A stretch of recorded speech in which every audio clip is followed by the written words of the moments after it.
Je voudrais peut-être vous redire pourquoi finalement on est tous réunis ce soir. Bien sûr pour honorer les lauréats, 5, parmi finalement plus d'une centaine d'équipes qui ont déposé des projets.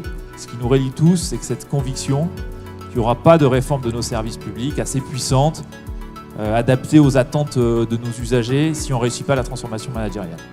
Et vous verrez, on a organisé les prix cette année autour de finalement 4 enjeux qui me semblent être un peu les 4 défis de l'action publique et la confiance. La personnalisation du service, 3e défi de l'action publique, c'est l'ouverture. La 4e catégorie du prix, c'est la transparence. On a reçu une centaine de projets. On a, avec la DITP, regardé plus particulièrement les projets qui répondaient à 4 critères. D'une part, les résultats. Deuxièmement, le caractère innovant. Troisièmement, est-ce qu'on avait suffisamment de recul dans la mise en œuvre du projet ?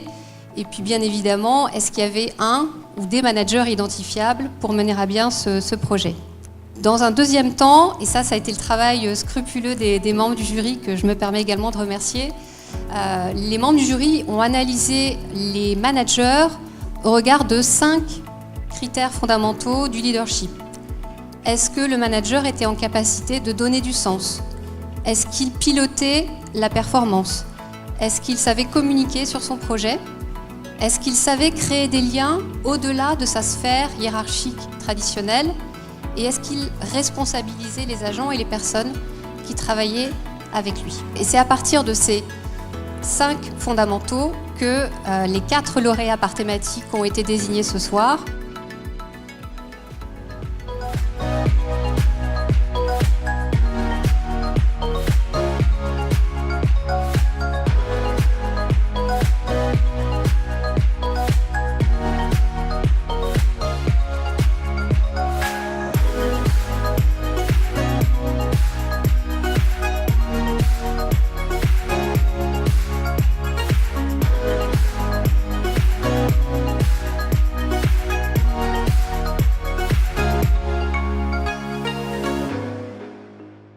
Il apparaît que nous vous demandons, les uns et les autres, d'être à la fois innovants et audacieux, alors que nous savons que l'ensemble de nos administrations ont en réalité une culture de maîtrise du risque depuis des décennies, pour ne pas dire plus. Nous vous demandons aussi d'être créatifs, d'être ambitieux, et dans le même temps, nous vous fixons des objectifs extrêmement sévères, parfois difficiles, en matière de maîtrise de la dépense publique, de la même manière que nous vous demandons d'être à l'initiative, d'être autonome, d'avoir cet esprit d'initiative dans un système qui est hiérarchisé, que nous connaissons, cela a été rappelé, qui n'est pas nécessairement le système qui vous invite à faire preuve du plus d'autonomie, ou en tout cas pas nécessairement le système qui donne le plus de responsabilité au quotidien.